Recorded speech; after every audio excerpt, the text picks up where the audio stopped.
मशहूर पत्रकार कुलदीप नैयर ने एक दौर में अटल बिहारी वाजपेयी को लेकर कहा था कि उनकी जो लव स्टोरी है वो आजाद भारत में सियासी गलियारों की सबसे खूबसूरत लव स्टोरी है।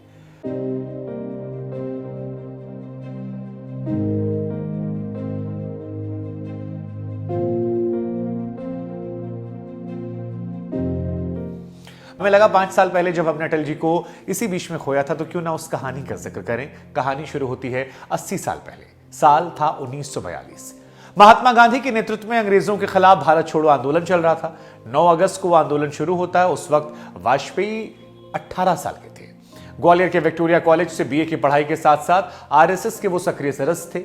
उनकी जिंदगी में कहा जाता है उस दौर में दो चीजें एक साथ हो जाती हैं। एक, वो आंदोलन का हिस्सा बन जाते हैं और उन पर कई तरह के आरोप लगते हैं, और दूसरा यह होता है कि उनका दिल जो है वो कॉलेज में साथ पढ़ने वाली राजकुमारी कौल पर आ जाता है। हमारी कहानी जो है वो उन्हीं राजकुमारी कौल और उस लव स्टोरी के बारे में जिसकी कहानी को आज हम आपको तफसील से सुनाने वाले हैं। और इस कहानी को लेकर कई सारे किस्से कहानियां लोगों ने भी कहा कि कैसे किसी जमाने में अटल जी ने हाईकमान कहते थे। लेकिन 18 साल की उम्र में राजकुमारी को अटल बिहारी वाजपेयी साहब दिल दे बैठे थे। एक मशहूर पत्रकार लेखक हैं किंगशुक नाग। उन्होंने अपनी किताब Atal Bihari Vajpayee a man of the seasons के कुछ पन्ने में अटल बिहारी वाजपेयी की प्रेम कहानी को लेकर कई सारी बातें लिखी है।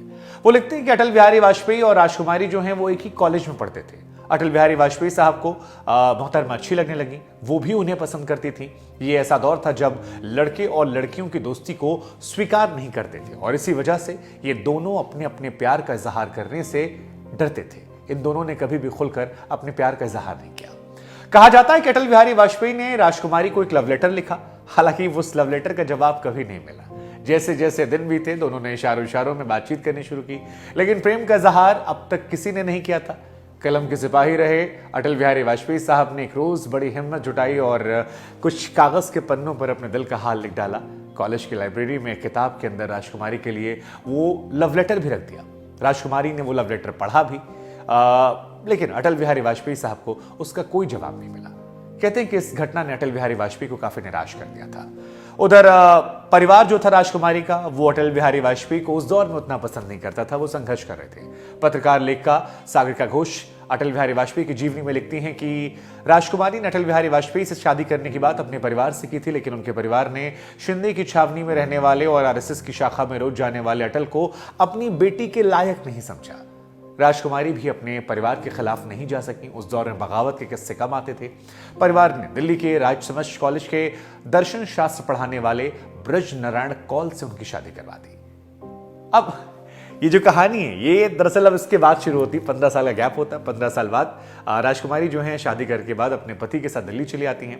फिर साल आता है 1957। लोकसभा के चुनाव होते हैं। अटल बिहारी वाजपेयी जनसंघ पार्टी के टिकट पर पहली बार संसद पहुंचते हैं। जिस रामजस कॉलेज में ब्रज पढ़ाते थे वहां पर अटल बिहारी वाजपेयी को भाषण देने के लिए बुलाया जाता है। कहते हैं कि उस भाषण को सुनने के लिए राजकुमारी भी उस दौर में पहुंची थी और 15 साल के उस गैप के बाद एक बार फिर मुलाकात होती है। लेकिन ये कहा जाता है कि वो जो खत था जो उस जमाने में लिखा गया था जिसका जवाब नहीं मिला, वो जवाब अब मिल जाता है। अटल बिहारी वाजपेयी राजकुमारी की मुलाकातों का सिलसिला एक बार फिर से शुरू होता है। कुछ वक्त बीतता है। अटल बिहारी वाजपेयी को पता चलता है कि राजकुमारी ने उस खत का जवाब उस दौर में दिया था और वो उन्हें पसंद करती थी। अटल बिहारी वाजपेयी के लिए अपने दिल की बात लिखकर खत उसी किताब में रख दिया था, लेकिन अफसोस ये कि अटल बिहारी वाजपेयी को वो खत कभी मिला ही नहीं। अफसोस। अपने पति और बच्चों के साथ अटल के घर शिफ्ट हो गई राजकुमारी। अक्सर अटल उनसे मिलने आया करते थे और बाद में जब प्रधानमंत्री बने तो दिल्ली में बड़ा सरकारी घर मिला तो राजकुमारी और उनके पति और दोनों बेटियों को अटल के घर में शिफ्ट कर लिया गया। घर में सबके अपने अपने कमरे थे और एक परिवार की तरह ये लोग भी रहने लगे। हिंदुस्तान की राजनीति के इतिहास में शायद पहले कभी ऐसा नहीं हुआ या शायद ही कभी हुआ होगा कि प्रधानमंत्री के सरकारी आवास में एक ऐसी शख्सियत रह रही हो जिसे प्रोटोकॉल में कोई जगह ना दी गई हो, लेकिन उसकी उपस्थिति सभी को मंजूर हो। अटल और राजकुमारी का रिश्ता इतना पवित्र था कि विपक्षी पार्टी के कभी किसी नेता ने इस रिश्ते को लेकर कभी कोई सवाल नहीं किया। राजकुमारी के पति भी अटल बिहारी वाजपेयी साहब को पसंद करते थे। सागरिका घोष जो कि जानी मानी पत्रकार हैं, उन्होंने लिखा कि अटल के दोस्त बलवीर पुंज ने बताया कि जब वो पहली बार वाजपेयी के घर गए तो राजकुमारी और उनके पति को वहां देखकर बहुत अजीब लगा। लेकिन उन्होंने देखा कि ये उन तीनों के लिए एक नॉर्मल बात थी। तीनों इस बात को लेकर सहज थे। इसके बाद उन्होंने इस बारे में सोचना बंद कर दिया। अटल के घर में तीनों लोग एक दूसरे के साथ बहुत ज्यादा इज्जत से रहा करते थे। जब दोस्त अप्पा घटाटे अटल बिहारी वाजपेयी को खाने बुलाते थे तो कहा जाता है कि राजकुमारी और उनके पति ब्रज जो है वो भी साथ में आते थे। ये कहते हैं कि अटल और ब्रज एक दूसरे का सम्मान करते थे। ये बातें बलवीर जी ने बताई।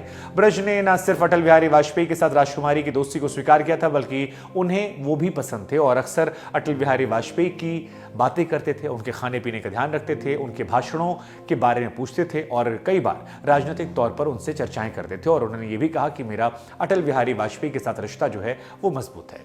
दरअसल साल 1980 में एक पत्रिका थी जिसने राजकुमारी का इंटरव्यू लिया। राजकुमारी ने स्वीकार किया कि उनके और अटल बिहारी वाजपेयी के बीच में परिपक्व संबंध थे, उसे बहुत कम लोग समझ पाएंगे। राजकुमारी ने अपने पति के बारे में कहा कि अटल और मुझे अपने पति को इस रिश्ते के बारे में कभी सफाई नहीं देनी पड़ती। मेरे पति मुझे अटल और इस रिश्ते को लेकर बहुत ही मजबूती से, क्लैरिटी से जानते हैं कि हमारा रिश्ता कैसा है और शायद यही वजह है कि वो भी इस बात को लेकर सहज है।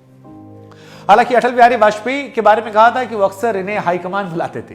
दरअसल एक किस्सा है करण थापर को लेकर। उन्होंने अपनी आत्मकथा डेविल्स एडवोकेट में अटल बिहारी वाजपेयी का जिक्र करते हुए कहा कि एक बार अटल बिहारी वाजपेयी का वो इंटरव्यू लेना चाहते थे, लेकिन बात नहीं बन पा रही थी। थकार कर अटल जी के घर का नंबर जो है वो डायल किया। फोन पर राजकुमारी ने फोन उठाया। राजकुमारी से उन्होंने कहा कि मैम मुझे इंटरव्यू लेना है, बहुत प्रॉब्लम हो रही है, सर से बात नहीं हो पा रही है, आप प्लीज कुछ हेल्प कीजिए ना।